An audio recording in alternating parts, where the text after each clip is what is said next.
It's Thursday again, tell everybody to lock in, grab some popcorn, a drink, and go and throw your AirPods in. It's the 1 hour show, constantly speaking facts.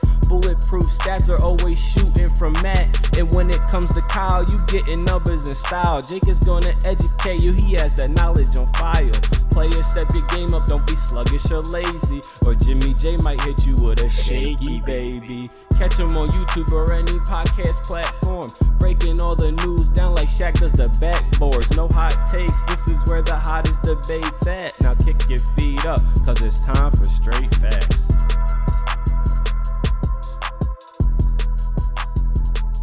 What's going on, y'all? Welcome back to Straight Facts, a sports show that educates and entertains, brought to you by the Up On Game Presents Networks. The full squad from the home offices.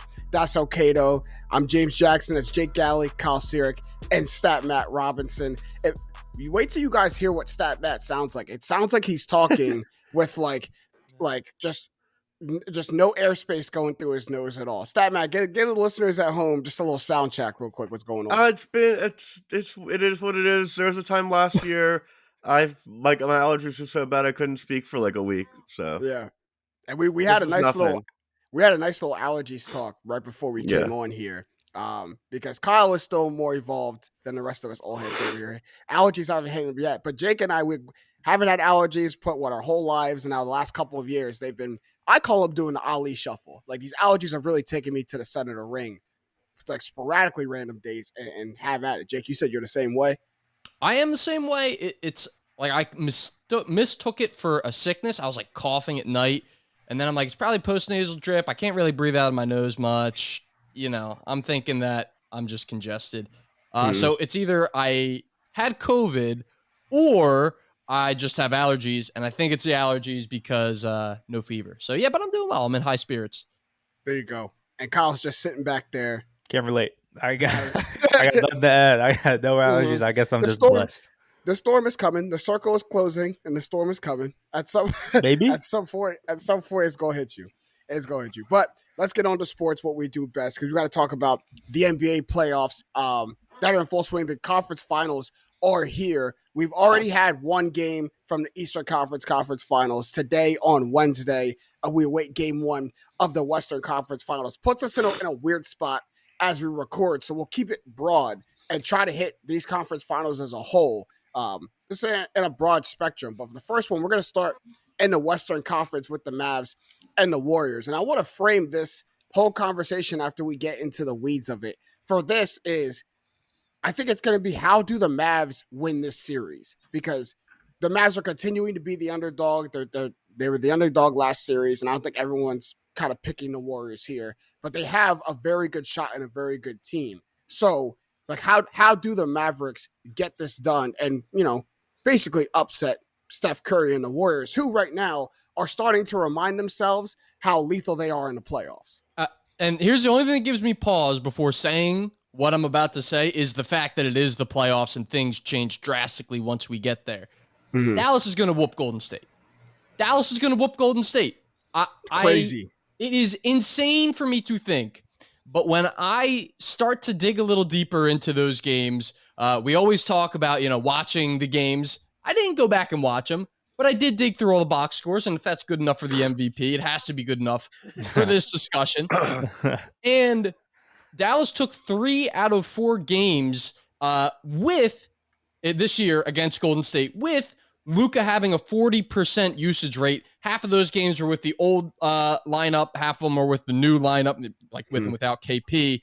So point being, like, if you can be beaten by Luka just going supernova, like if you do have a weakness for that, which they foul a lot, especially against Dallas, they click up in the personal fouls and free throw attempts against, then Luka can kind of just like what we talked about last time. Oh, Luka can't. I was literally sitting here looking into the camera saying, oh, Luka can't beat anyone shooting 40% or 40% usage. Apparently he might be able to. I don't know. I just get the feeling it's Dallas here. I'm a smash. What do you mean by smash? Like they pull off the upset, or like they dominate like in 5 games? Like I don't see a world where they whoop Golden I see State. 4-2. Neither do I. And the thing is, like, you have to remember, you said the Mavs are 3-1 on the Warriors in the regular season. You have to remember we didn't really see a full strength Warriors until round 1 of the NBA playoffs. Sure. And they've come back and really look like they're back to their old ways. And I get, Luka has shown that he can single-handedly take games, and we didn't think that. Well, this is also the first playoffs that we can really say that, because he's been great in the playoffs and has just gotten bounced every previous year. So I'm not taking 2 playoff series and I'm going to, use that to project how a series against the greatest dynasty, of recent history is going to go. And I know the Warriors aren't where they were in 2016, but they're still a damn good team. I think the Mavs do give them a series, maybe more competitive than we saw, the Blazers give the Warriors in 2019, or the Rockets the one year they got 4-1s. But I'm still going to roll with the Warriors. Yeah, here's a stat I just found. 39 of the last 40 NBA champions won 40 of their last 60 regular season games. The only team left that disqualifies is the Warriors, because the Warriors did not win 40 of their last 60 regular season games. So that fits Jake's narrative right there. I mean, it shows you the form that Dallas coming to the postseason, and it continued that. And that's to your point, Jake. If you get a supernova Luka Doncic, if you're susceptible to losing to that, this is the Dallas team that you're going to lose to, because he's in that form of making all of those the right decisions. But I do have to agree with Kyle and push back on it. Not only is the regular season and postseason 2 different seasons, but we have 2 different Warriors teams with not even the change in lineups and not the healthy lineups. We have, Jordan Poole, who spent a lot of the regular season in the starting lineup because of injuries, and now is being pushed to more of a 6-man role and beefing up the Warriors bench. Just the Warriors team in themselves looks different.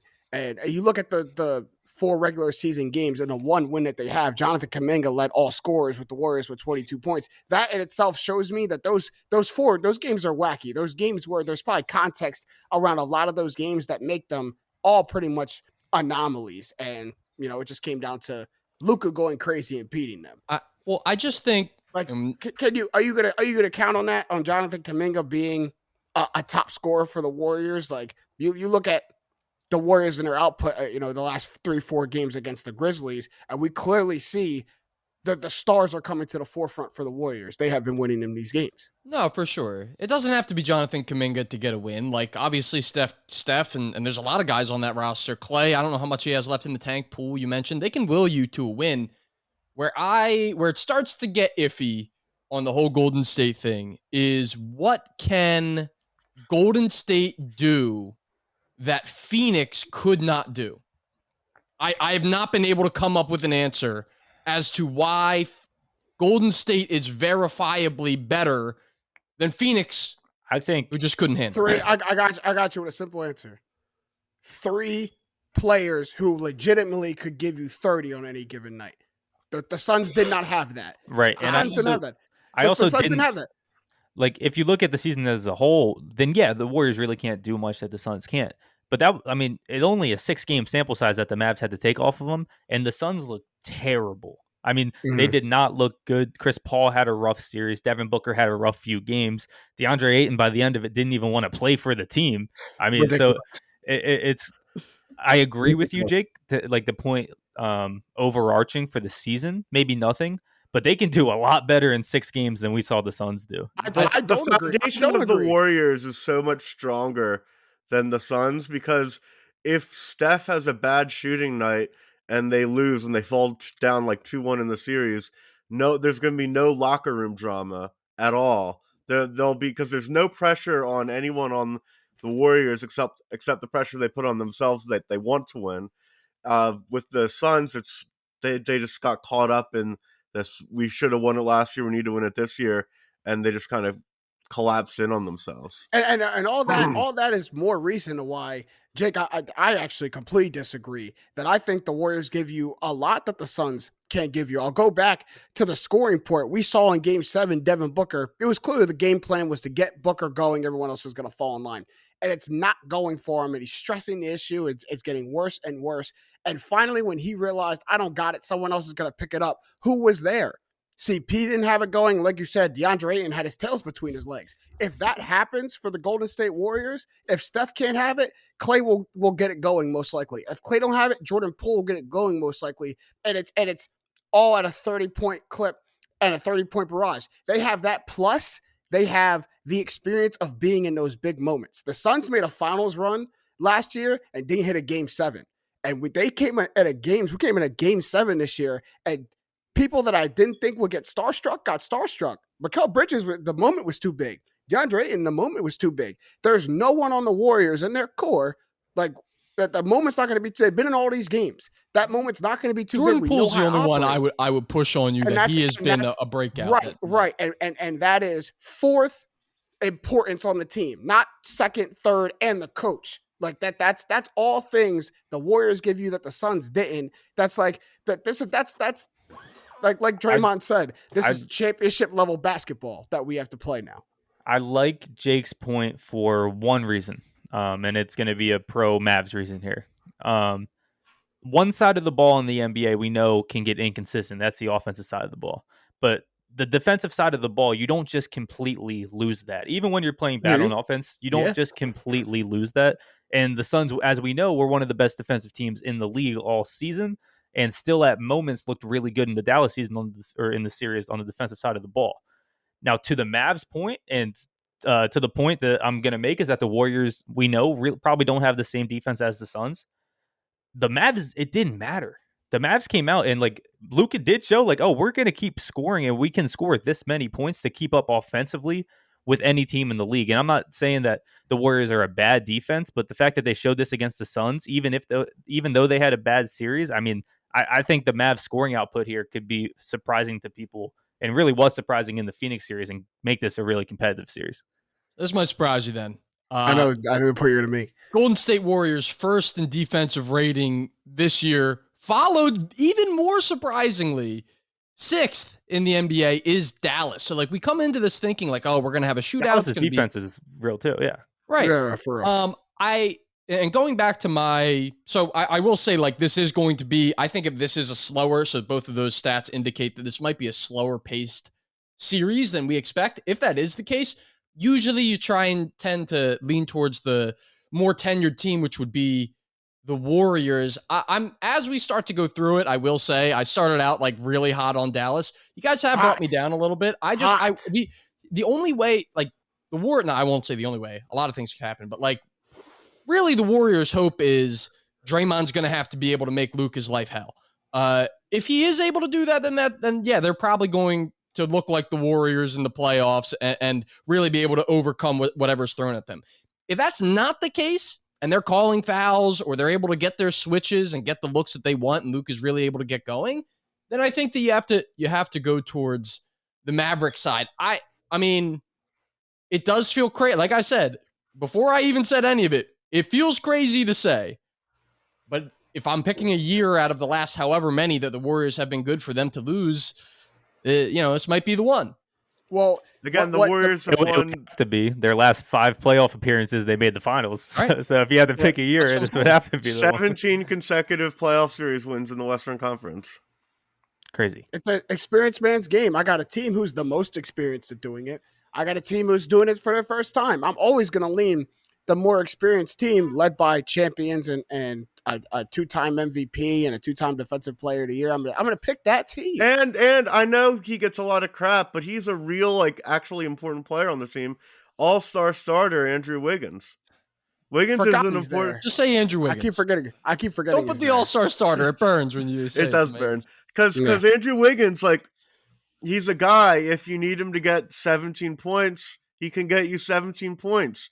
If you need him to get you 25, he'll get you 17 points. But the good news for the Warriors is that they only need him to get 17 points. They just need him to be there, get the 15 to 19 point game to build around. Just like a guy they can go to if the shot clock's running down. You can just force up a contested mid-range shot, and sometimes it'll go in. He's also playing amazing in these playoffs for him. 49% from the field, Andrew Wiggins is. So We got to put him on the 17-point counter. Once he hits it, it's like, will they win or not? I want to start tracking it. That's funny you say that. That's funny. But yeah, we talk about just how experienced the Warriors is doing is as a head coach. Steve Kerr's undefeated in Western Conference playoff series. He's 17-0, which is nuts. Like Kyle said, 5-0 in the conference finals with a record of 20-7 in this round. So they're starting to remember, like, hey, when we get into the playoffs, we usually just take this thing all the way. And they're starting to do that again, which is nuts. Before we move on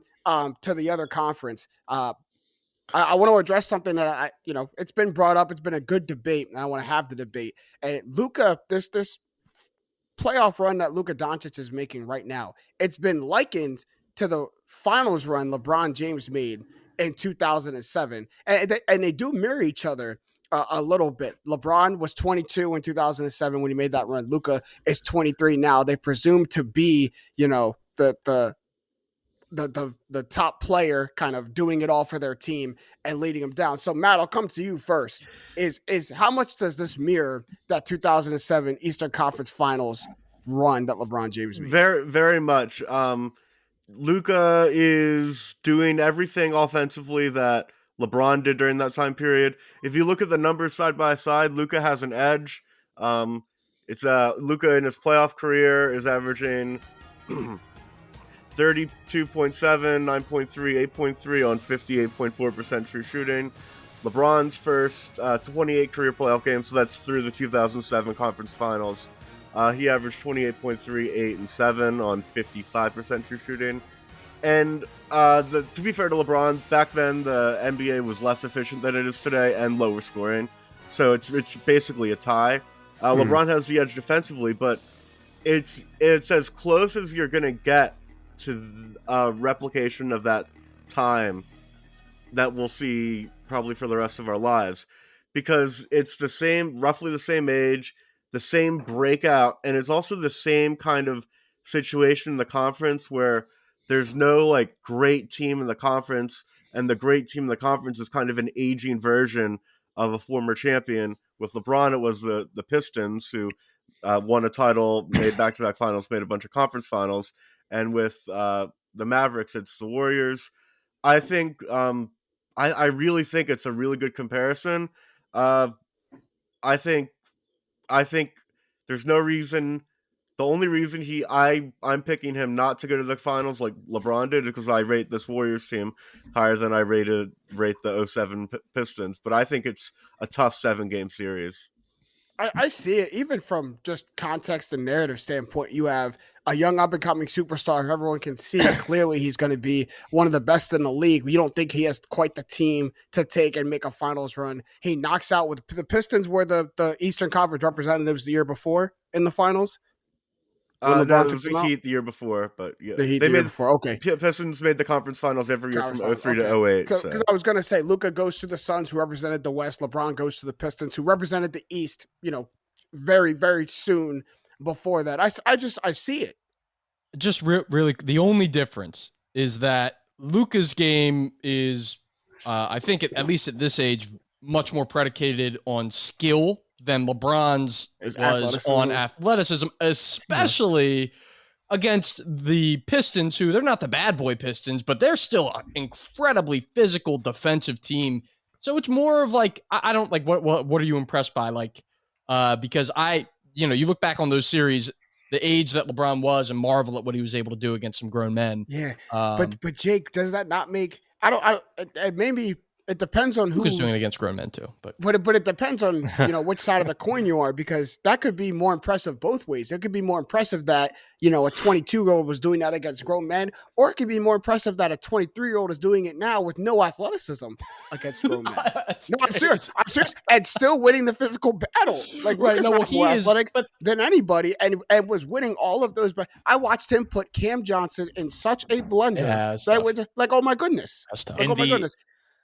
In the era of their 2 runs, yes, this is pretty much like the same type of thing. I'm not ready to go there yet, though. He needs to win this series. Right. Luka needs to win this series for me to even consider it, because the weird thing with Luka is, for me, and tremendous through 2 series so far, but was also tremendous in 2 Clippers series, the previous 2 playoffs, and just got bounced in both. his numbers previously were actually better before. And, he's more experienced now. He's doing stuff that doesn't show up in the stat sheet. But I'm failing to really see why it's clicking now, and that's what I'm excited about this series, and that's what I want to see before I make any comparisons with LeBron off of 2 series. Well, I think it's clear that he's elevating his team around him this playoffs. Yeah. Last playoffs, he was good, but it wasn't elevating his team, or his team wasn't stepping up. It's different when your play is elevating the play around and you. There it's is one kind of thing, intangible, but there is one difference that will show up. He hasn't had any off games this playoffs. Game 5 against the Suns is his worst game you can point at this playoffs. He had 28, 11, and 2, which 2 assists for Luka's bad, but on 45% shooting. And that's because nobody in that game, no one on the Mavericks could make a shot. Hit a shot, yeah, right. But just a testament to he hasn't had any bad games this playoffs, which was a difference. He had one bad game in each of the Clippers series before. He comes into the season in the shape he's in right now. He's next year's MVP. I'll write it right now. I'll go bet on it right now. I kind of like this. I kind of like how if they win the title, he's going to have a huge 3-month slump to start the season. If anyone's been on social media today, you saw him and Boban enjoying some drinks today at lunch. Luka ain't changing his diet for nobody. I think TMZ said that was old, but that's hilarious. But it probably was still doing. Yeah, that's an old picture. Oh, he was still drinking beer today, but that's just. If I'm a Mavs fan, I don't know, because I don't want Luka to change the regimen. Yes, he may come in a little bloated in the offseason, but you see what this man does in January? Well, right. I don't want ramps it up. I want it to run out of steam. If it ain't broke, don't fix it. Joel works out all offseason and then comes in, and by midseason, he's banged up because he's been playing a full season all offseason. Let Luka burn all that fat he comes in with in the offseason through December and January, and we ready to go post All-Star break. That's how the Lakers three-peated. Shaq wanted MVP, got MVP, and then in 2001, he came into the offseason completely out of shape. That's why they weren't the 1 seed, only won 55 games, but then he played himself into shape, and the 2001 Lakers were literally arguably the most unbeatable team ever. Don't let James Harden hear this. Y'all will get a fat, out of shape James Harden. He'll be like, told y'all I could do it. We're going to move on. We're going to move on to the Eastern Conference playoffs. We already had game 1, and it was the Jimmy Butler show, the James Butler show. James, what was your pick? For what? The series. Mavericks. What was my pick? Suns. I'm not Suns. Mavericks, Warriors. Oh, the Warriors. And how many? I'll go Warriors. Warriors in 6. They control home court. I know the Mavericks weren't even in the Sun series, weren't that great on the road. I can't see them being a much better road team in the Warriors series. So I'm gonna go Warriors in 6. Did y'all all give your picks and series number? We didn't give the numbers. We kind of went through. I'll go. I thought you and Jake did, and I know. All right, we can real quick before we move on. Kyle, I didn't. I think this is so weird, but Warriors in 5, but it's going to be a very competitive 5. I see it. I think every game is going to be real close. Like how Brooklyn played, kind of. Yeah. Brooklyn versus Jake, Boston. Warriors in 7. I've got, as I said, I think I'm going Mavs in 6. I will be sticking out like a sore thumb on the graphic, probably get attacked in the comments, but that's what you get for being the show's Dark Knight, There you go. You do the stuff that doesn't show up in the stat sheet, Jake. That's you for our podcast. Now we're going to move on to the Eastern Conference playoffs. We already had game 1 of that Eastern Conference Finals. It was the Jimmy Butler show, the James Butler show, if you're Brett Brown, because he went absolutely Super Saiyan. And at the old school 41 points, no threes, which to me is just a masterpiece of a performance. But it was a tale of 2 halves, really. Boston led pretty much all the first half. Jason Tatum went crazy in the first 2 quarters, but Miami completed a 20-2 run in the third. I believe dropped 39 points in the third quarter or something crazy like that, and went on to win. So different scope than I had for the Western Conference Finals. The Eastern Conference Finals does this trend continue? Do the Heat continue to win the second half and go on to win the series like that? Or does Boston not become a shell of itself? Remember, no Al Horford, no Marcus Smart Defensive Player of the Year in game 1, 2. And Al Horford has been a key piece for them all playoffs. They were not available for game 1, left a lot of doors open for Miami. They kicked the doors in. Yeah, I mean, you nailed it on the head right there. You can't take away much from game 1 because you have no Al Horford, no Marcus Smart. Now you can take away the fact that, the Heat are going to play these guys tough. a lot of people penciling in last series Celtics Bucks or last round's Celtics Bucks series as the real Eastern Conference Finals. Well, you know what a lot of people did in the NFL playoffs this year? They penciled in the Kansas City Chiefs and the Buffalo Bills in the second round as the real AFC championship, and who went to the Super Bowl? The Cincinnati Bengals did. So I think the Heat are going to play him tough. I'm not sure, game strips are going to go like this, and you said rely on second half comebacks, but I'm sure that Jimmy Butler is going to freaking step up. This is what he's been waiting for. He got a little taste of it 2 years ago in the bubble, didn't quite get it done, and now his team is the 1 seed, a better team. They haven't lost at home yet in these playoffs, 7-0. No series starts till you lose at home. Well, if you don't lose at home, then the series never started. So I think the series will look different, obviously, when the Celtics get those guys back. But the Heat just might make a good series out of it behind Jimmy Butler. The Heat saved their lives yesterday in the second half, and I think people are overreacting to it a little bit. As much as I'd love to say that the Heat are in the driver's seat and the Celtics missed their shot, I just don't believe it. I don't either. It's the Heat had to win that game, and they still almost blew it. Because not only did they went up by 20, and then the Celtics cut it down to 9, and then Butler made a bunch of really big shots in the fourth. And I'm going to go really hater here. Jimmy Butler, probably the most overrated playoff performer based on reputation I've ever heard. Absolutely wild for you to say. You were not lying. That's crazy. Absolutely wild. That's pretty hater. That's crazy. Absolutely wild. He only gets credit for his great. Last night he was great. I was so happy watching him make all those shots. But this is a guy who had one of the worst playoff series I've ever seen from a quote unquote like superstar. Last year they got swept. He averaged like 14 points per game on 30% shooting, and that's the only time he's been that bad. Like, but like because the year before that he went crazy. He had a great run in 2020, and that's basically, other than that, his playoff career's it's okay. Game 7 against Toronto for the Sixers, he goes 5 of 14, 16 points. We've uncovered it. Like, we've uncovered the genesis of this. He blows a 2-0 lead to Boston when he was in Chicago after winning games 1 and 2 at home. He blows a game 6 to Cleveland, only getting 20 points on really bad shooting. Like, even games going back like 6 years now. Okay, Kyle, let him go. Let him go. Game 6 of the NBA Finals 2 years ago, he has 12 points. Like, that's not, if you're supposed to be like the superstar and you get 12 points in a game 6 of the Finals and your team loses, you're supposed to get heat for it. He never gets heat for his bad performances. He's in this incredible zone where he's like because he's like the 14th best player in the NBA. If he plays poorly, it's okay, but if he plays great, he's all of a sudden he's top 5. And like my point is, if the Heat will win this series if Butler keeps playing like this, and I don't think he can based on his playoff history. Go ahead. Haterish. I'm here to flip it completely on its head.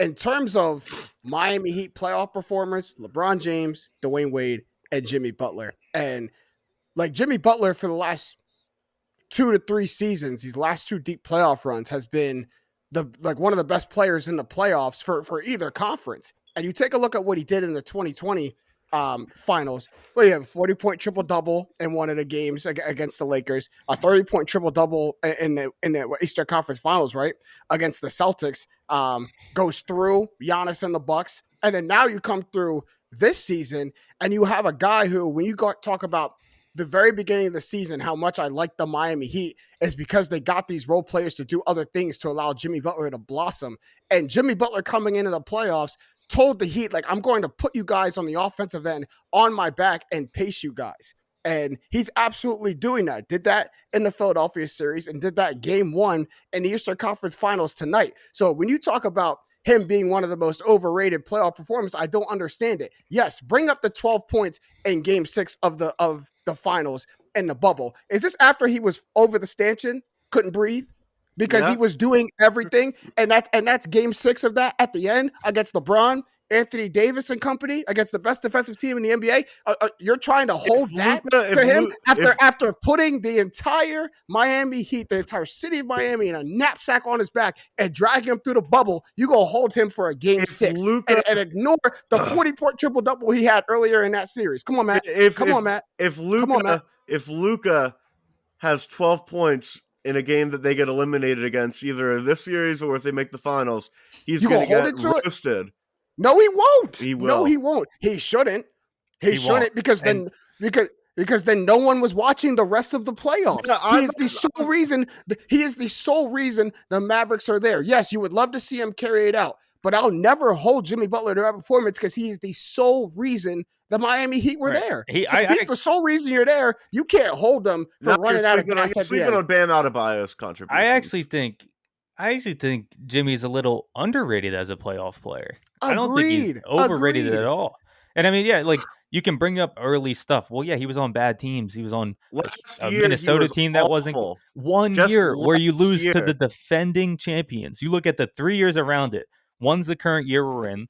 The year before the last year, he made the finals, which, not to mention, he doesn't even get credit for. I swear, the Heat get you think about that year. A bunch of NBA fans think it's a fluke bubble year, and the Heat were in the finals. Counts. I'm not one of those people. The bubble absolutely counts. But it's also a reason why he's a super underrated playoff performer because a lot of NBA fans are like, either it doesn't count in that the Heat were a fluke to be in the championship, and those words have actually came out of my mouth as well. But and then the year before that, he was the best player in the Sixers, who fell apart in the second round against Toronto. He was the best player in that series. He was the best player in that series. He also had a bad game 7. Right, and then you want to bring up. So you keep talking about. Thank you, Kyle. You keep talking about the end of the series. You keep talking about when he's gassed because he's tired of doing everything. Right. You're not bringing up what he did to get to that game. The Sixers didn't lose because of Jimmy Butler. I mean, they didn't lose because of Jimmy Butler. I feel like maybe it's just because I'm bitter that we don't have him. I think that might be it. I think it could be it. I don't give you that pass. I'm rooting really hard for the Heat to beat the Celtics, but it's just when he's great, he's great. That sounds really simple, but he's not great. He's not that good of a player where he's consistently great. Okay, Matt, can you think of a time, just real quick, can you think of a time, and this is where it comes to me in terms of under, overrated, all kind of subjective. Has Jimmy Butler ever came out flat, looked like he didn't want to be there, looked like, oh, I'm not interested, looked like the Suns did, looked like, Ben Simmons, we've seen it from him. Like, I could literally go down a list of stars you could pick out where, like, maybe they don't care hard in Game 7. Maybe they don't care. Now, him in Minnesota, he had like 9 points in the and he hated it. He hated his teammates. So we might have a reason for that. But I just think, like, you can't necessarily – I mean, it's the same thing we talked about in Embiid versus Jokic, where, like, some things aren't going to show up in the points column, especially when you're an on-ball defender is one of your best traits. I don't think – maybe scoring comes and goes. But why Jimmy Butler is so hailed in the playoffs is because – his consistency of effort is completely unwavering. He's going to be giving you 100% from whistle to whistle every time. No, his attitude is like great, and that's why people love him. But to be honest, I don't think he's that much of a playoff. I don't think he's that much of a better offensive playoff player than Chris Middleton. But he's having the second best offensive playoffs of any player left right now outside of Luka. Getting to the line 18 times. But Chris Middleton is in a much more convenient spot than Jimmy Butler. I don't want to launch. I don't want to launch a Chris Middleton versus Jimmy Butler debate. But if you make Chris Middleton the number one option on the Miami Heat, what are we doing? Yeah, Jimmy Butler's not like the number one option, like a normal number one option. He's averaging 30 in the playoffs. Matt. 30 in the playoffs, Matt. Keep the goalpost in one spot, please. Keep it in one spot for me. Because you're moving it all over the place. Here's LeBron James, Dwayne Wade, Jimmy Butler. And I'll say one more thing because we do got to move on for the sake of time. You said Jimmy Butler is about the 14th, 15th, we'll call him middle of the pack star in the NBA. Do you expect a middle of the pack star to be giving you 35 to 40 points per game in the playoffs? No. So when he does, yes, we're going to give him admiration for it. When he gives you 12, you're like, hey, the middle of the pack star may give me to, he might not have it one night. I expect that from a middle of the pack star. I don't ever expect that from a superstar. You can't ever give me 12 points.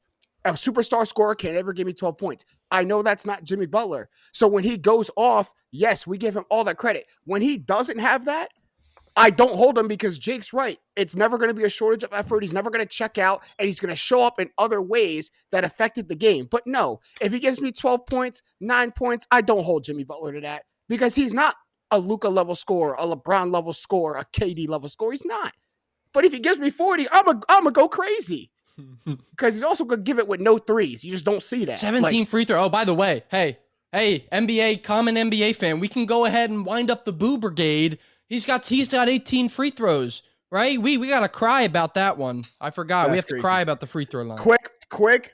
Speaking of crying, we got 5 minutes to do this before we move on to the next segment. All of our teams, everyone on this podcast. I want to pick. Hold on. After that debate, I want to pick the Heat Celtics series with everyone. Yeah, my fault. Go ahead. I want to hear that. Pick Matt. Celtics in 6. Ooh, ridiculous. Kyle, go ahead. Ooh, I think I'm gonna do it. Heat. Jimmy Butler. Yeah, he's gonna do it. I'm gonna go 7. Let's make it interesting. I've got Heat in 7. I just think the home team's gonna win. Like, this is going to be, once they're full strength, I anticipate this being a super close pinnacle of team basketball series that we get to watch. I've got Heat in 7. I loved if the Heat win the series with Butler averaging over 30 points per game, I'm going to wear a Butler jersey on the next podcast after they win the series. Got it. Sure. We got it. I'm going to go. I love what Jimmy Butler did in game 1. I love the way the Heat are set up.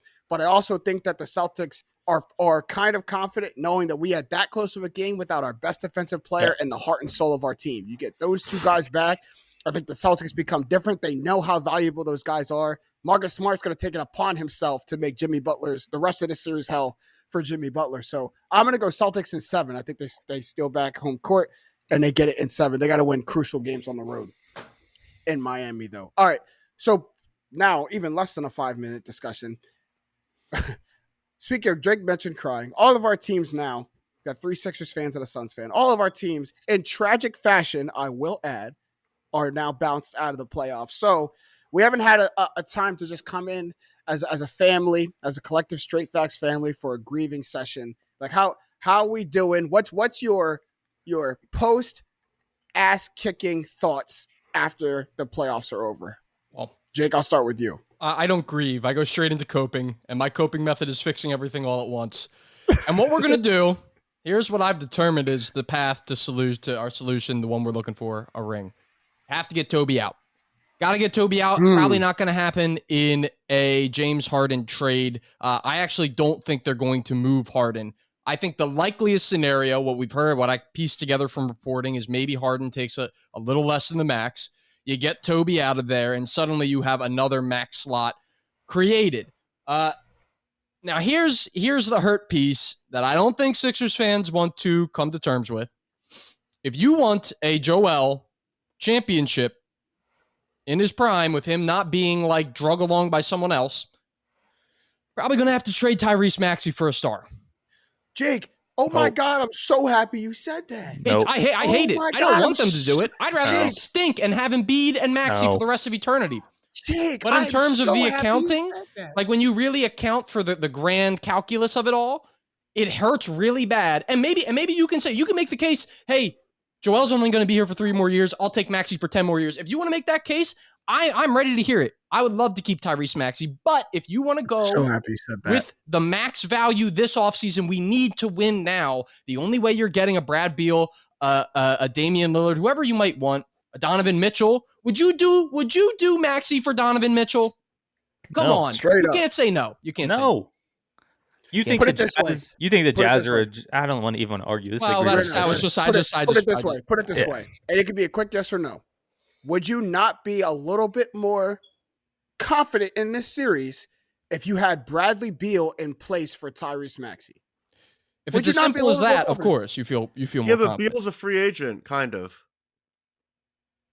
This after you're saying not this offseason, but next offseason or this offseason? No, he has like an option that he may or may not do this offseason. Yeah. So like he might be a free agent. We don't know yet. Sure. Okay. Yes. We know how that works. But we're talking about the future. Would I take right now Brad Beal over Tyrese Maxey next year in a playoff series? I don't know. Yes. Is Tyrese Maxey 2 years in a playoff series? Yes. I don't know. What do you mean? Yes. The quickest ascensions of a rookie has gotten so much better. We do not know what he looks like next Maybe not 2 years. I'm trying to prove a point. Maybe not 2 years. But I'm talking about you can't guarantee you're in a championship run in 2 years. Hell, you didn't make it out the second round this year. So I don't think we won a championship run this year. I'm not banking on 2 years. I'm trying to maximize the window that we're in right now. Right now. There are more complicated ways. Sorry. No, I'm saying just right now. Bradley this Beal season, gives you a better. I wouldn't have taken Bradley Beal for one season. No, sorry. Would he have given us a better shot? Sure, but going into the playoffs, I didn't think we were winning. I'll let you guys go. Just last thing I will say: after sitting in it, it doesn't feel good. I'd rather lose with Tyrese Maxey. I don't want to do it. I'll lose for forever. We'll take Tyrese. Just real quick as a fan, I think the Sixers are just doomed. It's been the same thing now 3 years in a row. It's tough to watch. That's really only my thoughts as a fan. Honestly, I saw it coming after the round one, how hard it was to beat Toronto, so it didn't hurt as much when it actually happened, but it still hurt. And then as a going forward, I just have an idea that maybe the Sixers should try to get some hoopers off the bench. I'm done with the 3-point specialist that's inefficient, like the George Niang, and I know Danny Green had a good, playoffs, that's fine. I'm done with the veteran big men that we can sign to a minimum. Why don't we just get some players off the bench that maybe can give us 20? At best, George Niang gives us 17 on any night, and he doesn't help us at all on defense. Let me get some guys with some variability that can't just do one thing, and they're not even very good at doing that one thing. No, look who beat us. Look at the role players on the people who beat us. Victor Oladipo, he can do you a lot. He can do you a lot. You bring a Malik Monk off the bench. Watch any Western Conference team. They have some guys that are inconsistent and young, but there's always people off the bench that can just hoop and go off for a night. The Sixers don't have that. And when you get to the playoff time and your stars don't show up, which as Sixers fans, we know has happened way too often, maybe let's get a guy that isn't only going to be good in a game that you're already winning, like George Niang. I don't know. That's my thoughts as the GM side. So basically, there's a lot of talk about how what an embarrassing playoff loss for the Sixers.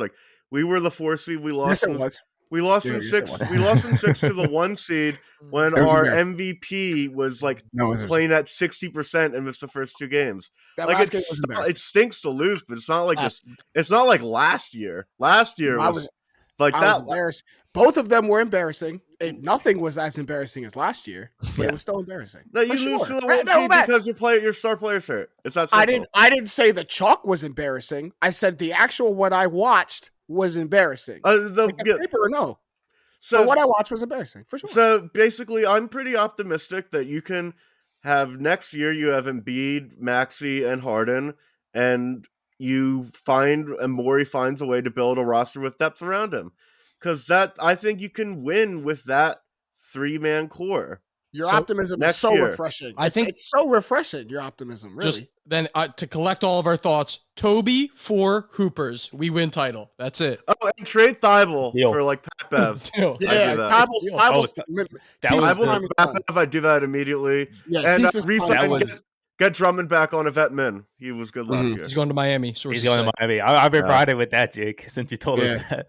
That was actually my third, special or specialist type of guy off the bench. Just a guy that gives you defense. Let's just get an all-around player that can ball. Come on. Get rid of Thibault. They don't have to be good. They could just be a great. You can get something good for him too, probably. I'm completely on Jake's Jake's mind thought, not his heart. His heart wants to keep Maxey. I'm completely on his mind. Not with it. And here's the thing. I do think the Sixers can be successful in the future with Maxey. I'm not saying that. I'm saying if you have a chance to get Brad Beal now, I think that's a better idea than trying to keep Maxey. I'm not saying keeping Maxey is a bad idea. I can't. I think it's better. We can agree to disagree, but I get where you're coming contracts. From. I get where you're coming from. I just can't agree. Contract, the money's got to matter too. The money don't line up. But as a Suns fan going into my offseason, my thoughts is we got knocked down, but now it's time to roll over and get back up because we did something a little unprecedented last year. And the first time you're going through a playoff run for most of these players, you get all the way to the finals. That don't happen a lot. Rarely does it ever happen, for guys like Mikal Bridges, Devin Booker, DeAndre Ayton, all those guys did it for the very first time and went to the finals. This year is called adversity. This is the lumps that you normally take in your first playoff run. You get beat by a guy who's just coming in and has a super hot hand, is playing unbelievable. You get, you don't show up in a game 7. You get beat by a bunch of role players on your home floor. And I just hope that a team that's led by Chris Paul, Monty Williams, heck, even James Jones in the front office, like championship pedigree, I hope that a team led by those guys doesn't fall within themselves, think they have to strip it all and hit the panic button because it didn't work. Like this is the adversity that a lot of people come out of, be better because of, and learn from their mistakes next season. Like I'm in a peaceful spot with what happened. It was embarrassing, the most embarrassing thing I've seen from my favorite basketball player in the NBA, but hands down. But I think this is a time to learn from this adversity, and we should be right back to where we were next season. Here's one issue, right? One issue. Jake, I couldn't wait for you to bring up the issues. You're going to get real familiar. What's this, James? What is this? Can you tell me what this is? That's a bag. It's a bag. We can hear it. DeAndre Ayton's going to have one of these, and it's going to not be full of moves. Lord knows. It's going to be full of money. He's gonna get signed somewhere else. Probably. I mean, I don't want to put like places, but we talked about Gobert to Dallas. He fits Dallas for similar reasons. But I just don't think he'll be back with the Suns. For what? Who's paying DeAndre Ayton after that game 7? Right. Yeah, I know it's tough. I know. The luxury of a bad performance from a guy that you're counting on is leverage. Is leverage in the offseason. James, you're forgetting. In a month and a half, there will be some really dumb GM that talks himself into a max. Right, but then you tell DeAndre Ayton, you can go there and get the money. You won't win anything, right? But you come back here, stay here safe with me. I'll take care of you for $40 million less. I'll take care of you, and we'll go win a championship. You can go with that person over there, but he doesn't have your best interest at heart. He wants to throw you all this money, and you have no players around you. Stay here because you're not worth that. Because you put your head between your buns against Maxi Kleber and Davis Bertans, and you stay at home and you work, and we go win a championship. That's why I'm not worried. I'm a little worried. I can't believe how calm you are. Chris Paul's 37. He collapsed at the end of the year with attitude. He collapsed at the end of the year for whatever reason. I think it's mostly because of his age, and the team seems to be falling apart. And you made the finals in a year that everything broke well for him. This the guy who was optimistic about the Sixers just now, right? Is surprised I'm optimistic? Yeah, surprised I'm calm? Joel Embiid's 28. With back issues. Like, them Jim Jones never going away. With everything. Jim Jones never going away. I'm worried. This Suns team reminds me of a lot of, one-off blips. And they had one good year. And they had a good regular season, get bounced in the second round. And just recent history, we've seen a lot of these. And we've seen teams do it and actually win the championship. The Mavericks come to mind in 11. The Toronto comes to mind. Even teams that got close, right? The Dwight Howard Magic had 2 really good years. James Harden's Rockets team was always competitive in the playoffs. And there's been a lot of teams that could never get over that edge. And I'm worried that the Suns window might have closed. I'm worried. I still think they're going to be a good team, but championship-wise, I think you had your best 2 shots these last 2 years. I'm worried that might be the outcome when it's all said and done. And you'd be naive to not have that thought come across your brain at all. Obviously, that's come across my brain. But when you listen to how Chris Paul attacked it, how Monty Williams attacked it, like they said straight up, this was embarrassing. This was bad. This was the worst performance we could have possibly put on. But at some point, sometimes in life, you put on your worst performance. You don't run from it. You don't try to sugarcoat it. You don't try to make excuses for it. Sometimes you got to stand up there, take it on the chin, hear all the criticism, and come back next season. For that to be the first response from the coach and star player, that's what gave me confidence. Like, hey, they know how bad it was. Yeah. There's no trying to tuck it in and, trying to twist it to make it seem something different than what it is. Monty Williams, the first one to say there was lack of effort. My stars didn't show up. My players didn't show up. They know who they are. Your starting center quit. What happens when you give him the money, man? I wasn't that surprised from DeAndre, and I've seen him quiver before. Mikal. We've been in, and I know Ayton, in NBA. I said quit. DeAndre Ayton quit. He said, Mikal didn't quit. Yeah. Mikal didn't quit. But Mikal, to see him that shook, I know an NBA Game 7 is different, but this is a guy who's been in 2 national championships, won both of them. Right. Like that, I didn't think there was a moment too big. I didn't think you got nervous. From here? From Nova? I didn't think there was pressure. So that was just very surprising for me to see from Mikal Bridges. But that's where I am as a Suns fan. We'll see if I'm right. We'll see if I'm wrong. But we got to get through this NFL talk kind of quick. But we're going to continue with our recurring second segment and diving in to all the NFL divisions way too early and using a team who shook up the offseason to get into that talk. And since we did the NFC East last week, we'll do the AFC East this week because there are 2 teams who really made earthquakes. One in the draft, one through a trade. That's the Miami Dolphins and the New York Jets. So it's funny because the 2 teams that were at the bottom of the AFC East division last year, the Miami Dolphins 9-8, missed the playoffs, but coming into this offseason looked to be rebuilt. Obviously got Tyreek Hill through a trade, also acquired Teron Armstead, Chase Edmonds, Raheem Mostert, Cedric Wilson, and Connor Williams, re-signed Xavier Howard, Emmanuel Ogbah, and Mike Gesicki, key pieces to their team. You look to the New York Jets side, who I think next to the Eagles and Giants probably had the best drafts of anybody in the NFL. You get Sauce Gardner and Garrett Wilson, Jermaine Johnson, and Breece Hall all in the draft, and then require Lakeem Tomlinson, DJ Reed, CJ Uzama, Jordan Whitehead, all in free agency. Like, everyone in my group chat makes fun of me when I say this. I don't know why. The Jets are building something. They might not be good next year. They might not be good the year after, but they are building something there in New York. So simple. How does Matt, go ahead. How does this shake up the AFC East then? Well, just for next year, the Jets are going to mess up a lot of survivor pools. Yeah. Someone's going to think the Jets are going to go like 6-11, but they'll have like a high profile upset. It was like an up and coming team. I do think I agree with you, James. Like, they're building something, but it's not going to be there yet. Not supposed to be yet. Yeah, it's not supposed to be there yet. I agree.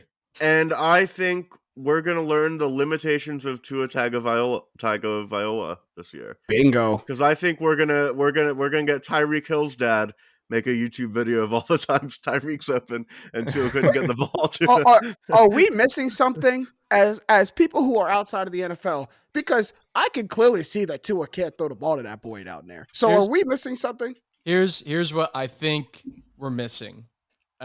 From a Dolphins perspective, they have to be bought in because they just fired the coach that gave them 2 of their better seasons in a couple years. Here's why I say that they're not going to be worried. Or also the draft capital they spent on Tua, why they're bought in. You don't have to throw the ball further than 5 yards on a slant to get a touchdown with Tyreek Hill or Jalen Waddle. Either of those, you could throw the ball 5 yards. Multiple times this year, it will happen. They'll take it to the house.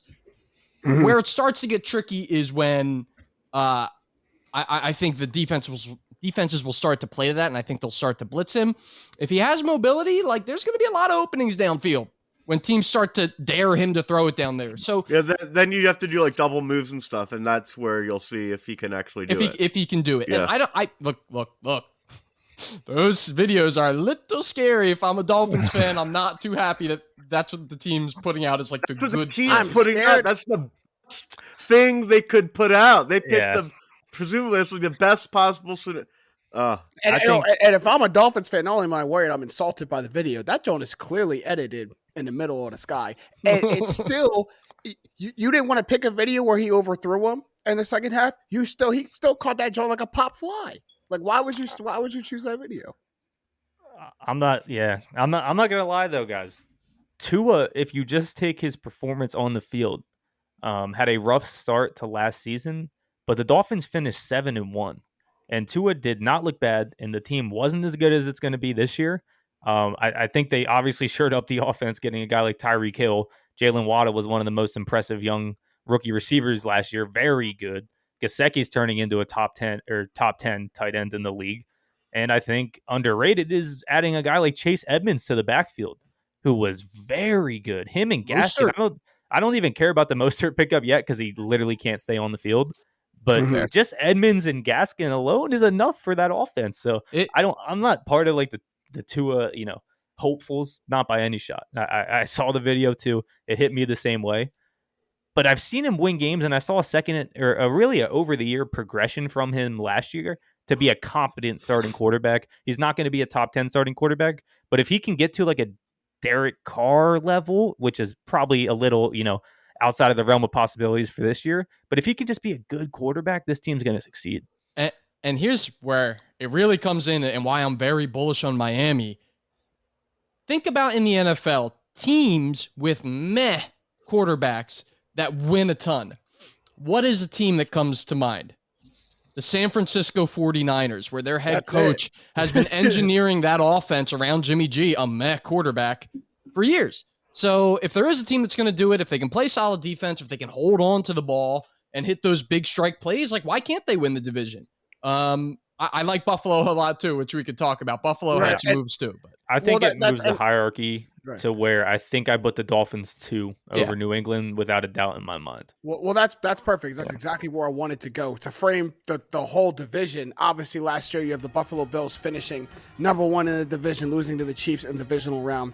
The New England Patriots at number 2, 10-7, losing to the Bills in the wild card round, followed by the Dolphins and Jets. So how do these offseason moves, along with the moves the other ones made, but we'll mention the big ones, the Bills getting Von Miller, O.J. Howard, Jamison Crowder, drafting James Cook, had a good one. Then you get the Patriots getting Jabril Peppers on the defensive end, Tyquan Thornton on the offensive end, re-signing Trent Brown, but they lose J.C. Jackson and Kyle Van Noy. So all these moves together, what is, Kyle, go to you. You want to talk about the hierarchy. What exactly is the new hierarchy, do you think, come next January for the AFC East?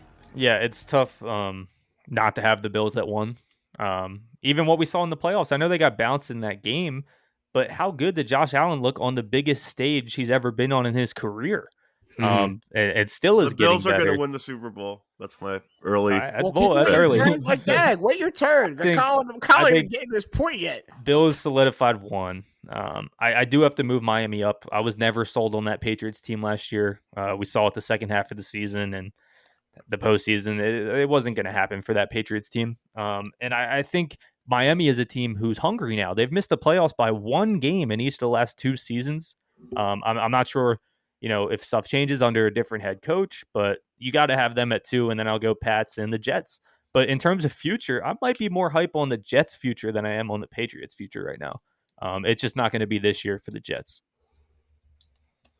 Matt, now what's your honestly, I think Bills are my Super Bowl pick. Whatever. I think the most important thing that didn't happen in the AFC East is I know that was a great wide receiver draft, and it was a second-round pick with Tyquan Thornton by the Patriots.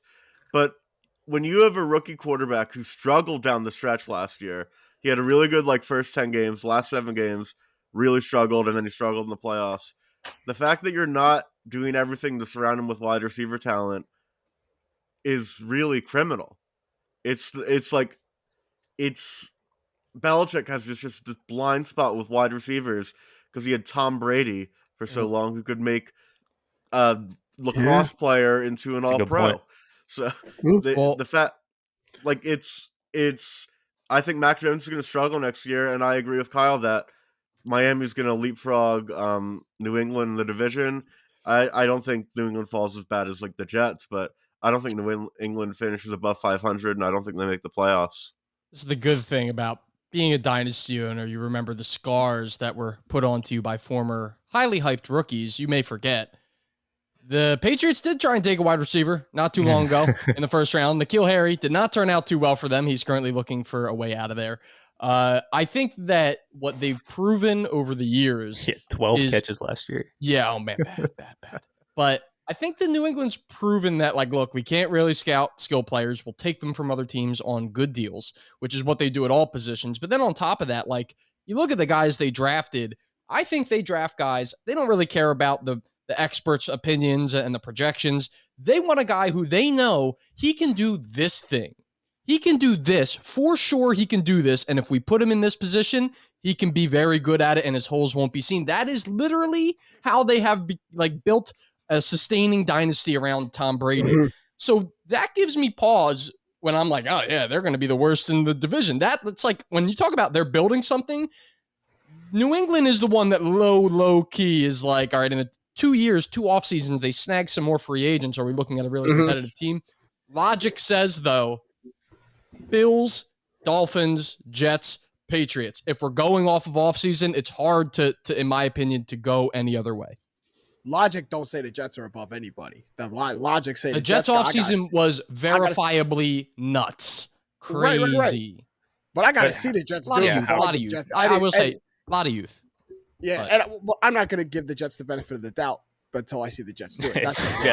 That's what they got to prove it to me first. Fair. But for the point that you just made, that last point, that system point of the Patriots, is why I'm not doubting them. I love the moves that the Dolphins made, but I don't think the hierarchy in the AFC East changes. I don't. The Bills obviously given number 1. I'm keeping the Patriots number 2. Dolphins a very close 3. Jets, however distant 4 you want to make them. But when I look at the Dolphins and the Patriots, the Dolphins still have a lot of prove it to me in them. Now a brand new head coach after getting rid of one of the most successful coaches who's beaten, the only coach to be able to beat the team who's been running your division for the last 20 years. He's the only one to beat them in Brian Flores. So you get rid of him. You have a new coach coming in. You have all these weapons, but you look at the offense of the Dolphins, and the only question mark is their quarterback. Like if he can do it, the offense seems like it can fire on all cylinders. And the only question I got is the person who's supposed to run it. Like that's my biggest question mark, is if he can use the weapons at his disposal. So I got a lot of prove it for the Dolphins. And when I look at the Patriots, no, Matt, they didn't put a lot of attention in the wide receiver position, because they never do. Because they have a system to where I need a guy, like Jake said, to do X, Y, and Z. I don't care if he can catch the ball in between 3 defenders. Can he do what I need him to do here? And if I get every player in that system, the system starts to go again. And we talked about it last year. The Patriots are operating ahead of schedule. Like, everyone picked them to do exactly what you just picked them to do again this year. Struggle and miss the playoffs. And they were the number 2 seed in the division at one point, or number 2 seed in the conference at one point. Like, I know Mac Jones struggled, but yes, he came back down to earth a little bit. They're still operating ahead of schedule. They've still found great things in their team that they didn't expect to see. And you give Bill Belichick a head start in a race, and that gets scary. So I think that Mac Jones is a very cerebral quarterback. He's a very smart quarterback. I think he learns from a lot of the mistakes that he went through the back half of the season. I think he looks better. And I think that maybe it's very close. Maybe they're separated by a game or 2. It comes down to the last week of the season. But I see the Patriots staying at number 2 and the Dolphins staying at number 3. Until I see Tua hit Tyreek Hill 30 yards down the field in stride, I do not believe the Dolphins. I have to see it. I really do. That's fair. Fair enough. That's my point. All right. We're going to ride out with that. We're almost out of time for this episode of Straight Facts, but we can get some shots up at the buzzer as we always do. Who's got a shot at the buzzer to ride out? I got to shout out Liverpool Football Club. Champions League final is not this weekend, it's next weekend. Last Sunday, they won the FA Cup, so there's 4 major trophies. They've won 2 of them. This Sunday, they have a shot to win the Premier League. They need a win and a Man City loss or draw. And what's really cool about this is that not only were they down 14 points 2 months ago, but the team that Man City's playing is Aston Villa, and their manager is Steven Gerrard, who is a Liverpool legend who famously never won the Premier League. So Steven Gerrard can finally win the Premier League for Liverpool by getting a draw against Manchester City on the last day of the season. Which would be really cool.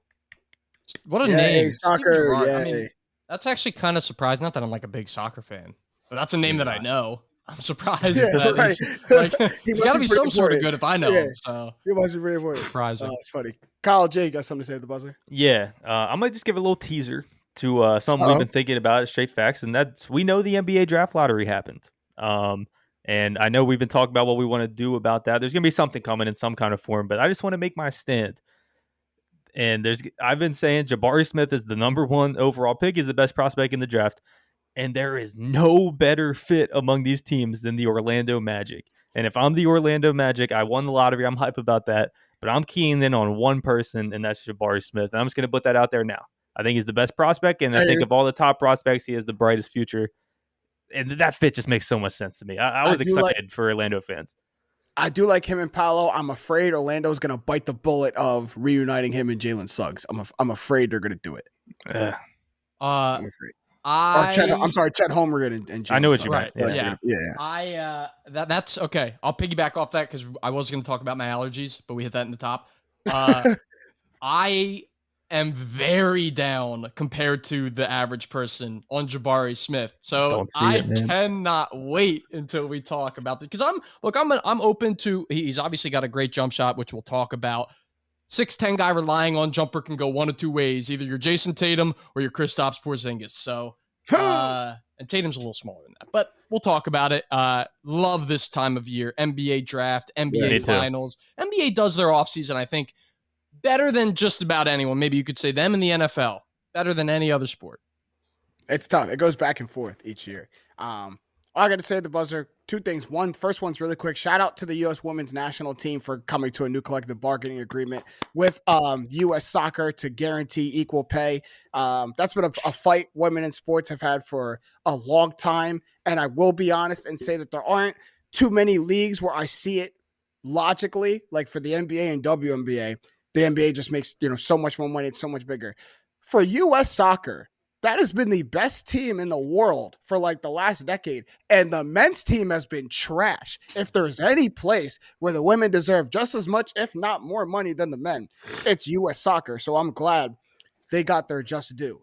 And now it's time for me to address the pest that is Patrick Beverley, because like I cannot believe this little Pat Bev victory tour that he's getting to go on for ESPN.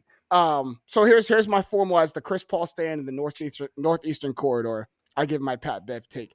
First of all, I want people to realize the only part that I'm annoyed of with Pat Bev's little media rant is the part about Chris Paul. When you watch the rest of his takes, he actually is very insightful in the NBA. You can tell he's a real smart NBA player. He knows what's going on, which makes his Chris Paul hate even that much more infuriating because it's all hate. It's all emotional bias. It's not logical at all. If you look at where Patrick Beverley, the kind of player he is in his career, and the kind of player Chris Paul is going to be remembered by in his career, I think we can obviously see the different tiers and different stratospheres that they're in. So for you two, it's real easy to kick a man when he's down, to be that little peanut gallery in the corner, and finally when the dude that you've been waiting on the trip finally trips, go over and kick him in the leg and throw dirt on him a little bit. It's really easy to do that when you're not the person who stopped him, the person who had to get in his way. You're just a you fell kind of person in the back. That's what Patrick Beverley sounds like to me right now. And all I think Pat Beverley did when he got on TV is played his character well again. Because that's what Pat Bev does, is he makes things bigger than it is. Pat Beverley gets a steal on the court, he makes it bigger than it is. Pat Beverley gets a foul call on the court, he makes it bigger than it is. Pat Beverley wins a play-in game, and he cries to his mama and makes it bigger than it is. So all he did was go on TV and make this Chris Paul situation bigger than it is, and people ate it up like it's a Shady Maple breakfast. And I can't believe that they did that for those 2 days. So I'm glad that it's starting to come back down a little bit. People are realizing that it's just hate. But all Pat Bev did, y'all, was make a mountain out of a molehill on TV. Good for him. Good for ESPN, because that's all they wanted. But Pat Bev spoke nothing but hate when it came to Chris Paul, and everybody ate it up. And I'm so ashamed. He's such a loser. He is a loser. Like, you can't cry on national TV after barely making the playoffs, getting scraped up, kicked out of the playoffs. You don't say anything for the entire series. It does make me mad because it's like, you're such a pest. He's a pest. And did you hear the explanation of the Chris Paul hate? Of where it started way back when he was like a teenager. Because I went to the LeBron James camp. I went to the camp, USA camp, and I beat him in high school. No. What? He sounds like that's like a villain origin story. Right. Like when you look back and it goes through him and Chris Paul in the orphanage. Chris Paul threw him down and kicked dirt on him. So now his lifelong plan is to get revenge for him in the NBA. So you're gonna bring up that beating him in high school when the last time y'all were matched up, Chris Paul gave you 41 in the playoffs. Like, you don't want to talk about that? You want to talk about high school when you were 17? I want to talk about your professional job where he suns you when you guys match up. You know what? I'm glad Pat Bev has carved out a spot for him in the media because he needs to prepare for when the league don't want him in a couple of years. So I'm glad he's doing that. I'm glad he getting that off. But I'm getting off my soapbox. I'm done. That's the end of my rant. It's been a good episode of Straight Facts. Shout out to everyone on the Up On Game Network. Shout out to my guys who listen to me just get all that stuff off my chest just now. Jake Galley, Kyle Surik, Stat Matt Robinson. I'm James Jackson. These have been the facts. Straight up.